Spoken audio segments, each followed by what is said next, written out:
आप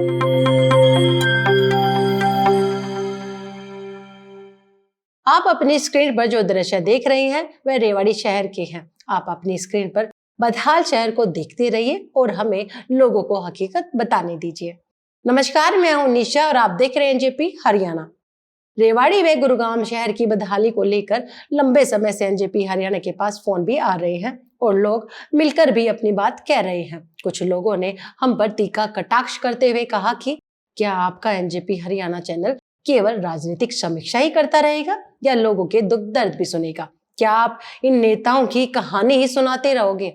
आपको कुछ अपने शहर की भी चिंता करनी चाहिए। इस पर हमने भी अपनी सफाई में स्टाफ की कमी जैसी बातें कहने का प्रयास किया, लेकिन हमें लगता है जब पानी नाक तक आ जाए तो मौन रहना मरने जैसा है। कोई और नहीं बल्कि हमारा अंतर्मन ही लगातार मुझे भीतर तक झकझोर रहा है। शहर की हालत देखकर लगता नहीं कि हम जिंदा हैं। मुझे पता नहीं इस वीडियो का शीर्षक किसके लिए है, क्योंकि सरकार में पूरा तंत्र आ गया है।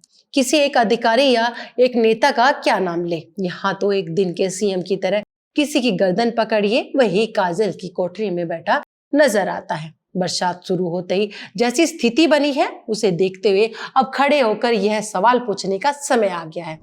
सुनो सरकार, क्या आपका जमीर जिंदा है? आपको बदहाल शहर देखकर शर्म क्यों नहीं आती? बदहाल शहर के लिए पब्लिक भी कम जिम्मेवार नहीं है। अधिकारों की बात करने वाले कर्तव्य पालन भूल चुके हैं, लेकिन यथास्थिति की बात कहकर यथास्थिति में जीकर हम पूरे समाज को, आने वाली अपनी पीढ़ी को मुर्दा बना रहे हैं। कम से कम अब तो खड़े हो जाइए और सवाल पूछिए। नेताओं से पूछिए, अधिकारियों से पूछिए, नगर परिषद की प्रधान से पूछिए, अपने पार्षदों से पूछिए, सीएम से पूछिए, डीएम से पूछिए, डीएमसी से पूछिए, पूरी एमएससी से पूछिए, हर उस अधिकारी और शख्स से पूछिए जिनके कंधों पर इस शहर को सुंदर बनाने की जिम्मेदारी है। कह दीजिए हमें लंदन नहीं चाहिए, हमें इंदौर नहीं चाहिए। लंदन और इंदौर बनाने वाले आप अपने पास रखिए, हमें तो एक साफ सुथरा, जाम रहित, कचरे रहित रेवाड़ी शहर दे दीजिए। यहाँ पर जल भराव इसलिए है क्योंकि इंजीनियरिंग विंग पूरी तरह से फेल है। सिफारिश से भर्ती और सिफारिश के आधार पर जमे हुए अधिकांश अफसर और अधिकांश बाबुओं को जितनी चिंता अपने कमीशन की है उतनी शहर की नहीं। यहाँ की न सड़कें लेवल में है न गलियां। बढ़ती आबादी के अनुरूप योजना नहीं बनी। अब तो कुछ लोगों को यहाँ तक कहते हुए भी सुना है, अरे तुमसे अच्छे तो अंग्रेज थे, तुम्हारा पूरा सिस्टम ही गहरी नींद में सोया हुआ है। अगर हम यह कहें कि अधिकारियों को शर्म आनी बंद हो गई है तो गलत नहीं होगा। सब कुछ टाइम पास चल रहा है, अगला आएगा वह देख लेगा। तुम अपना टाइम बिताकर चलो। सबका यथास्थिति में विश्वास हो गया है। राजनीति ने सबसे अधिक बेड़ा गर्क किया है। जल भराव छोटे स्तर की समस्या नहीं है। आप अपनी स्क्रीन पर घड़ी बोली रोड को देखिए, आपको पता लग जाएगा कि किस कारण पानी भरा हुआ है।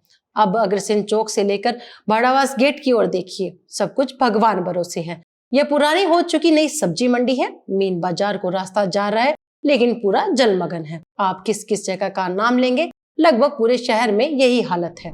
इससे भी बड़ी बात है जाम। यह जाम उन लोगों की वजह से है जो सड़कों को रोककर खड़े हैं। बड़ी संख्या में ई रिक्शा चालक रेलवे के मेन रास्ते को रोककर दिन भर खड़े रहते हैं और वर्दी उनके पास से खिसकती हुई निकल जाती है। जल भराव की समस्या दूर करने के लिए मरहम से काम नहीं चलेगा, आपको पूरा ऑपरेशन करना होगा। जिम्मेदारी जवाबदेही तय करनी होगी। शहर का पानी जिधर जाए उधर के सारे अवरोध हटाने होंगे। आपको इसके लिए बड़ा काम करना होगा। यह बड़ा काम लोगों को तंग करके नहीं होगा, किसी की दुकान ढहा कर नहीं होगा, बसे हुए लोगों को उजाड़ कर नहीं होगा। बस एक सिस्टम बनाना होगा। संभावनाएं खत्म नहीं हुई है। जितनी जगह आपके पास सड़कों के आगे बची हुई है वह इतनी है कि आप सब कुछ कर सकते हो। आपने हाल ही में ही जो कॉलोनियां पास की हैं उसमें आप एक व्यवस्था बना सकते थे। जिन प्लाट धारकों को आप नियमित करने जा रहे हैं उनसे आप कह सकते थे कि अपने प्लाट के सामने से 5-5 फुट जमीन या 10-10 फुट जमीन रास्ते के लिए आपको छोड़नी होगी और पीछे आपको कंस्ट्रक्शन शुरू करना होगा। एक साधारण सा उपाय था। रास्ता जितना चौड़ा हो सकता था, लेकिन आप कुछ करते ही नहीं है। इस चौड़े रास्ते में गलियां भी बन सकती थी। आप ये सवाल उठा सकती हैं कि सैकड़ों मकान बने हुए हैं, उनको कैसे तोड़ा जाता। आप इसका समाधान सुन सकते हो। जहां जहां खाली प्लाट पड़े हैं वहां वहां यह व्यवस्था बन सकती थी और जहां जहां मकान बन चुके हैं उनके नीचे से अंडरग्राउंड नालियां दबाई जा सकती थी। और एक शर्त लगाई जा सकती थी कि जब भी नई कंस्ट्रक्शन होगी, नया नक्शा पास होगा, तो पुराने को ढहाकर आगे उतना ही चौड़ा रास्ता छोड़ना होगा जितना खाली प्लाट वालों ने हमसे छुड़वाया है। इस तरह का सुझाव सरकार के पास पहुंचा भी था, लेकिन किसी ने कोई ध्यान नहीं दिया। सब व्यवस्थावादी बने हुए हैं, सब यथास्थितिवादी बने हुए हैं। जैसी व्यवस्था चली हुई है उसी को जिंदा रखना चाहते हैं। जल भराव पर आज इतना ही। शहर की अन्य समस्याओं को लेकर फिर किसी दिन आपसे चर्चा करेंगे। आज के लिए इतना ही। धन्यवाद।